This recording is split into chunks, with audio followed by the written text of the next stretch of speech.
ಇನ್ನು ಬಿಹಾರ ಚುನಾವಣೆ ವರ್ಷಾಂತ್ಯದಲ್ಲಿ ನಡೆಯಲಿದ್ದು ಈಗ ಆಲ್ರೆಡಿ ಪೂರ್ವ ಸಿದ್ಧತೆ ಶುರುವಾಗಿದೆ. ಆದರೆ ಮತದಾರರ ಪಟ್ಟಿ ಪರಿಷ್ಕರಣೆ ವಿಚಾರವಾಗಿ ಚುನಾವಣಾ ಆಯೋಗ ಹೊರಡಿಸಿರುವಂತಹ ಒಂದು ಆದೇಶ ವಿಪಕ್ಷಗಳ ಕೆಂಗಣ್ಣಿಗೆ ಗುರಿಯಾಗಿದೆ. ಆಯೋಗದ ವಿರುದ್ಧವೇ ಬೀದಿಗಿಳಿಯೋದಕ್ಕೆ ಇಂಡಿಯಾ ಒಕ್ಕೂಟದ ನಾಯಕರುಗಳು ನಿರ್ಧರಿಸಿದ್ದಾರೆ.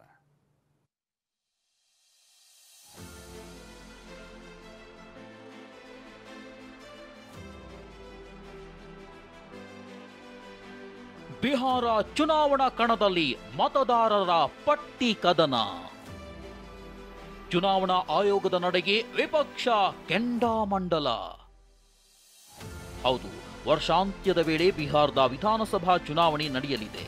ಹೀಗಾಗಿ ಈ ಚುನಾವಣೆಯಲ್ಲಿ ಅಕ್ರಮವಾಗಿ ಮತದಾರರ ಸೇರ್ಪಡೆ ಬಗ್ಗೆ ಅನುಮಾನಗಳಿದ್ದು ಸಮರ್ಪಕವಾಗಿ ಪಾರದರ್ಶಕತೆಯಿಂದ ಆಗಬೇಕೆಂದು ಬಿಹಾರದ ನಾಯಕರು, ಕಾಂಗ್ರೆಸ್ ಸೇರಿದಂತೆ ಇಂಡಿಯಾ ಮೈತ್ರಿಕೂಟದ ಒತ್ತಾಯವಾಗಿದೆ. ಇತ್ತ ರಾಜ್ಯಸಭಾ ಸದಸ್ಯ ಹಿರಿಯ ವಕೀಲ ಕಪಿಲ್ ಸಿಬಲ್ ಅರ್ಜಿದಾರರ ಪರವಾಗಿ ತುರ್ತು ವಿಚಾರಣೆಗೆ ಸುಪ್ರೀಂ ಕೋರ್ಟ್ಗೆ ಮನವಿ ಮಾಡಿದ್ರು. ಜುಲೈ 10ರಂದು ಗುರುವಾರ ವಿಚಾರಣೆ ಕೈಗೆತ್ತಿಕೊಳ್ಳುವುದಾಗಿ ನ್ಯಾಯಮೂರ್ತಿಗಳಾದ ಸುಧಾಂಶು ಧುಲಿಯಾ ಹಾಗೂ ಜೋಯ್ ಮಲ್ಯಾ ಬಾಗ್ಚಿ ಪೀಠ ಹೇಳಿದೆ. ಟಿಎಂಸಿ ಸಂಸದೆ ಮೆಹುವಾ ಮೊಹಿತ್ರಾ, ಸಾಮಾಜಿಕ ಹೋರಾಟಗಾರರಾದ ಯೋಗೇಂದ್ರ ಯಾದವ್ ಸೇರಿ ಹಲವರು ಆಯೋಗದ ಕ್ರಮವನ್ನ ಸುಪ್ರೀಂ ಕೋರ್ಟ್ನಲ್ಲಿ ಪ್ರಶ್ನಿಸಿದ್ದಾರೆ. ಜೂನ್ 24ರಂದು ಆಯೋಗ ಹೊರಡಿಸಿರುವ ಮತದಾರರ ಪಟ್ಟಿಯ ಪರಿಷ್ಕರಣೆ ಆದೇಶ ಸಂವಿಧಾನದ ನಿಯಮಗಳ ಸ್ಪಷ್ಟ ಉಲ್ಲಂಘನೆಯಾಗಿದೆ. ಹೀಗಾಗಿ ಆದೇಶವನ್ನು ವಜಾ ಮಾಡುವಂತೆ ಸಂಸದೆ ಮಹುವಾ ಕೋರಿದ್ದಾರೆ. ಬಿಹಾರದಲ್ಲಿ ಚುನಾವಣಾ ಆಯೋಗದ ವಿರುದ್ಧ ಬೃಹತ್ ಪ್ರತಿಭಟನೆ ಮಾಡುವುದಾಗಿ ವಿರೋಧ ಪಕ್ಷದ ನಾಯಕ ತೇಜಸ್ವಿ ಯಾದವ್ ನೇತೃತ್ವದಲ್ಲಿ ವಿಪಕ್ಷಗಳು ಒಂದಾಗಿ ಗುಡುಗಿವೆ. तभी एक दिन में जो है 3 अलग-अलग दिशा और निर्देश जो है जारी किए गए और जो विज्ञापन, फेसबुक पोस्ट और आधिकारिक आदेशों में आप देखिएगा विरोधाभास पर स्पष्टीकरण की मांग.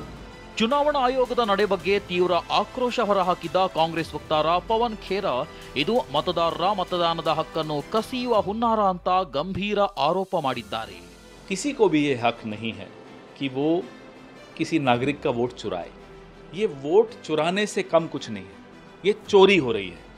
गरीब आदमी के वोट की चोरी का षड्यंत्र चुनाव आयोग रच रहा है. हम तो कह रहे हैं कि चोरी कोई चुनाव आयोग से करवा रहा है. प्रमुख चोर कौन है ये हमें नहीं मालूम, जो दिखता है वो सामने है. ಚುನಾವಣಾ ಆಯೋಗದ ವಿರುದ್ಧ ಸಮರ ಸಾರಿರೋ ಇಂಡಿಯಾ ಒಕ್ಕೂಟ ಜುಲೈ 9ರಂದು ರಸ್ತೆ ತಡೆ ನಡೆಸಿ ಪ್ರತಿಭಟನೆಗೆ ಕರೆ ನೀಡಿದೆ. ಈ ಪ್ರತಿಭಟನೆಯಲ್ಲಿ ರಾಹುಲ್ ಗಾಂಧಿ ಕೂಡ ಭಾಗಿಯಾಗಿದ್ದಾರೆ ಅಂತ ತೇಜಸ್ವಿ ಯಾದವ್ ಹೇಳಿದ್ದಾರೆ. ಒಂದೆಡೆ ಗುರುವಾರ ಅರ್ಜಿ ವಿಚಾರಣೆಗೆ ಸುಪ್ರೀಂ ಕೋರ್ಟ್ ಅನುಮತಿ ನೀಡಿದ್ದು, ಒಂದು ದಿನ ಮೊದಲು ವಿಪಕ್ಷಗಳು ಬೀದಿಗಿಳಿದು ಪ್ರತಿಭಟನೆ ನಡೆಸಲಿವೆ. ಮಹೇಶ್ ಈರಣ್ಣ, ಟಿವಿ9, ನವದೆಹಲಿ.